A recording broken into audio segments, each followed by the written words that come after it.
తమ సమస్యలను పరిష్కరించాలని కోరుతూ అంగన్వాడీలు చేపట్టిన నిరసన కార్యక్రమాలు రోజురోజుకి ఉధృతమవుతున్నాయి. ఒకవైపు అధికారులు గాని ప్రభుత్వ యంత్రాంగం గాని నిరసనకారుల సమస్యలను పట్టించుకోకపోవడంతో ఈ ఉద్యమం మరింత ఊపందుకుంది.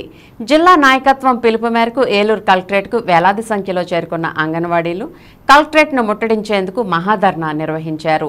నిరసన కార్యక్రమాల అనంతరం కొద్దిసేపు అంగన్వాడీ కార్యకర్తలను ఉత్సాహపరిచేందుకు పాటల పోటీలు నిర్వహించారు. దీంతో అంగన్వాడీలు ఉత్సాహంగా నృత్యాలు చేస్తూ తమ ప్రతిభను చాటుకుని కొద్దిసేపు సేదతీరారు.